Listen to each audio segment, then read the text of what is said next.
കാലഘട്ടം ഒരു 75 വർഷങ്ങളെങ്കിലും പിറകിലാണല്ലോ. അപ്പോൾ ആ സമയത്ത് ഇപ്പോൾ പാൻ്റ് ഇടാതെ നടക്കുന്ന ആളുകൾ, മലയാളത്തിൻ്റെ അക്ഷരലിപി തന്നെ വേറെ രീതിയിൽ, അല്ലെങ്കിൽ വാക്കുകൾ വേറെ രീതിയിൽ.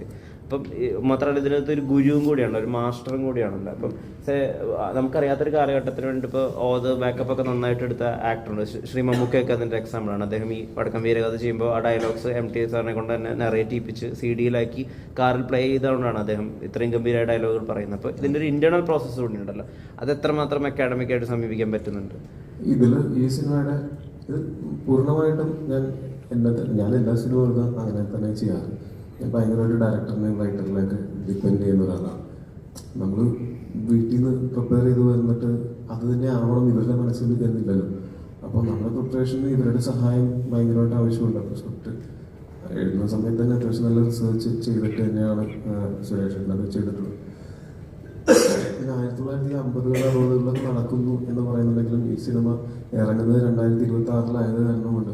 പലതും നമ്മൾ അതേപോലെ തന്നെ ഫോളോ ചെയ്ത് കഴിഞ്ഞാൽ കാണുമ്പോൾ അതൊരു കല്ലുകടി ഉണ്ടാവും. പ്രത്യേകിച്ച് ഈ സമയത്ത് ആളുകൾ അതല്ല പ്രതീക്ഷിക്കുന്നത്. അപ്പോൾ ഇപ്പോഴത്തെ ആൾക്കാർക്കും അപ്പീലിംഗ് ആവുന്ന, എന്നാൽ ഇപ്പോഴത്തെ കാലത്ത് പല വാക്കുകളും നമുക്ക് ഉപയോഗിക്കാൻ പറ്റില്ല. അപ്പോൾ അങ്ങനെ ഡയലോഗ് വരുമ്പോൾ എന്തെങ്കിലും സംശയം തോന്നിയാൽ തന്നെ ഉടനെ തന്നെ സുരേഷിന്റെ അടുത്താണ്. കാര്യം കൂട്ടത്തിൽ പ്രായമുള്ള ആൾക്കുള്ള ഏതായിട്ടുണ്ട് ഇങ്ങനെ പഴയ വാക്കുകളെ പറ്റി ഞങ്ങളെക്കാൾ ധാരണ അദ്ദേഹത്തിന് ഉണ്ടാവും എന്നുള്ളത് മാത്രമല്ല, പുള്ളി നല്ല വായനയും റിസർച്ചും ഒക്കെ ചെയ്തിട്ടുള്ള ആളാണ് എന്നുള്ളത് കൊണ്ടും അങ്ങനെയുള്ള വാക്കുകൾ പരമാവധി വരാതിരിക്കാനായിട്ട് നമ്മൾ ശ്രമിച്ചിട്ടുണ്ട്.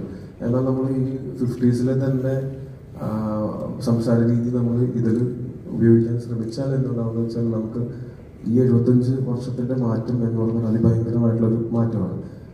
ഭയങ്കരമായിട്ട് നാടകീയമായിട്ടൊക്കെ തോന്നിയേക്കാം ആ വാക്കുകൾ തന്നെ. ഇപ്പോൾ എനിക്ക് ഒരു പഴയ പുസ്തകത്തിൽ ഞാൻ വായിച്ചാൽ നമ്മളിപ്പോൾ വളരെയധികം എന്ന് പറയുന്നത് പണ്ട് വളരെ ധാരാളം എന്ന് പറയുന്നൊരു യൂസേജ് ഉണ്ടായിരുന്നു. അപ്പോൾ ആ യൂസേജ് ഇപ്പോൾ വരുന്ന സമയത്ത് ചിലപ്പോൾ പെട്ടെന്ന് അപ്പോൾ ഇപ്പോഴത്തെ ആൾക്കാർക്കും അപ്പീലിംഗ് ആവുന്ന, എന്നാൽ ഇപ്പോഴത്തെ ആളുകൾ സംസാരിക്കുന്ന പോലെ അല്ലാതെ അപ്പോഴത്തെ ആളുകൾ സംസാരിക്കുന്നത് എന്ന് എല്ലാവർക്കും ഫീൽ ചെയ്യാവുന്ന രീതിയിൽ ചെയ്യുക എന്നുള്ളത് മാത്രമേ നമുക്ക് ചെയ്യാൻ പറ്റുള്ളൂ.